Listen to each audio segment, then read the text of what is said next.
നമസ്കാരം, ഋഷിപ്രോക്തം ചാനലിലെ ഇന്നത്തെ വീഡിയോയിലേക്ക് അവർക്കും ഹൃദ്യമായ സ്വാഗതം. രുദ്രാക്ഷത്തെ കുറിച്ച് നിരവധിയായിട്ടുള്ള വീഡിയോകൾ ഞാൻ ചെയ്തിട്ടുണ്ട്.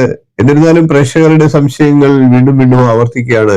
രുദ്രാക്ഷത്തെ കുറിച്ച് എല്ലാ വിവരങ്ങളും നിങ്ങളിലേക്ക് എത്തിക്കണമെന്നാണ് എന്റെ ആഗ്രഹം. അതുകൊണ്ട് തന്നെ ഏതാനും ചില വീഡിയോകൾ കൂടി രുദ്രാക്ഷ മഹാത്മ്യത്തെ കുറിച്ച് ചെയ്യാൻ ഉദ്ദേശിക്കുകയാണ്. ഇന്നത്തെ വീഡിയോയും ആ ഒരു വിഷയം തന്നെയാണ്. രുദ്രാക്ഷം എന്താണ്, രുദ്രാക്ഷം എന്നാൽ എന്താണ്, അതിന്റെ പ്രാധാന്യം തുടങ്ങിയ അതിപ്രധാനപ്പെട്ട ചില അറിവുകളാണ് ഇന്ന് ഞാൻ നിങ്ങൾക്കായിട്ട് അവതരിപ്പിക്കുന്നത്. നമുക്ക് വിഷയത്തിലേക്ക് നേരിട്ട് കിടക്കാം. രുദ്രനെ ദ്രവിപ്പിക്കുന്നവൻ, അതാണ് രുദ്രൻ. രുദ്രെന്നാൽ ദുഃഖം എന്നാണ്, ദ്രവിപ്പിക്കുക എന്നാൽ ഇല്ലാതാക്കുക എന്നാണ് അർത്ഥം. പഞ്ചകൃത്യങ്ങളായിട്ടുള്ള സൃഷ്ടി, സ്ഥിതി, സംഹാരം, തിരോധാനം, ലയം എന്നിവയെ രുദ്രൻ തന്റെ ഉത്തമ ഇന്ദ്രിയങ്ങളായിട്ടുള്ള അക്ഷങ്ങൾ മൂലം ദുഃഖങ്ങളെ ഇല്ലാതാക്കുന്നു എന്നാണ്, ഈ ലോകത്തെ പരിപാലിക്കുന്നു എന്നാണ്. രുദ്രൻ പഞ്ചകൃത്യങ്ങളുടെ നാഥനാണ്, അതേപോലെ തന്നെ പ്രപഞ്ചത്തിന്റെ വിധാതാവുമാണ്. രുദ്രന്റെ ഉത്തമ ഇന്ദ്രിയങ്ങളായിട്ടുള്ള അക്ഷങ്ങൾ രുദ്രാക്ഷത്തിന് ശാസ്ത്രീയമായിട്ടുള്ള അർത്ഥം നൽകുന്നുണ്ട്. ജീവിതമാകുന്ന സംസാര ചക്രത്തിൽപ്പെട്ട് ഉഴറുന്ന മനുഷ്യന്റെ ശ്രേയസ്കരമായിട്ടുള്ള ഉയർച്ചയ്ക്ക് വേണ്ടി, അവന് ആവശ്യമായിട്ടുള്ള നന്മ തിന്മകളെ വേർതിരിച്ചുള്ള അറിവ് നേടുന്നതിന് വേണ്ടി പരമകാരുണികനായിട്ടുള്ള രുദ്രൻ തന്റെ നയനങ്ങളെ തന്നെ ഒരുക്കി രുദ്രാക്ഷമാക്കി മാറ്റി മാനവകുലത്തിന് നൽകി എന്നതാണ്. ഇനി നമുക്ക് രുദ്രാക്ഷത്തിന്റെ ഉത്ഭവത്തെ കുറിച്ച് ഒന്ന് പരിചയപ്പെടാം.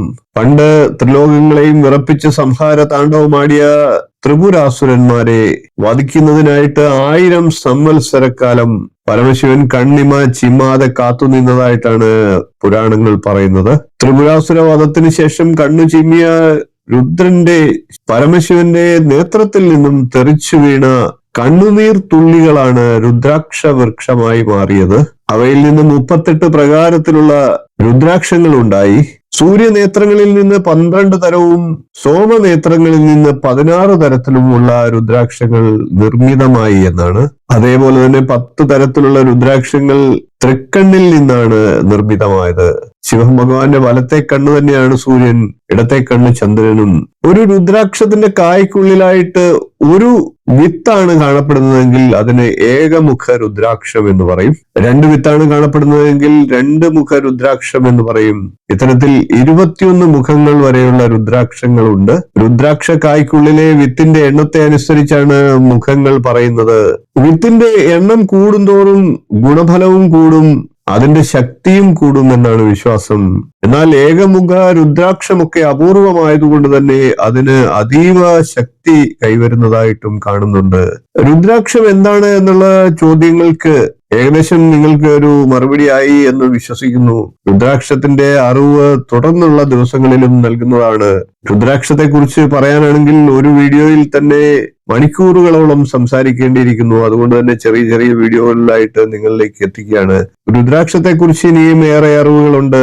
രുദ്രാക്ഷം ആർക്കൊക്കെ ധരിക്കാം, രുദ്രാക്ഷം എപ്രകാരം ശുദ്ധീകരിക്കാം തുടങ്ങിയ വിഷയങ്ങളെ അടുത്ത ദിവസങ്ങളിൽ നിങ്ങൾക്കായിട്ട് അവതരിപ്പിക്കുന്നുണ്ട്. ഇന്നത്തെ വീഡിയോ ഇഷ്ടപ്പെട്ടുവെങ്കിൽ ഒന്ന് ലൈക്ക് ചെയ്യുക, ഷെയർ ചെയ്യുക, ചാനൽ ഒന്ന് സബ്സ്ക്രൈബ് ചെയ്യുക, നിങ്ങളുടെ അഭിപ്രായം കമന്റായിട്ട് അറിയിക്കുക. ഇനിയും ഇതുപോലുള്ള നല്ല നല്ല വിഷയങ്ങളുമായി നമുക്ക് വീണ്ടും കാണാം. നന്ദി, നമസ്കാരം, ശുഭദിനം.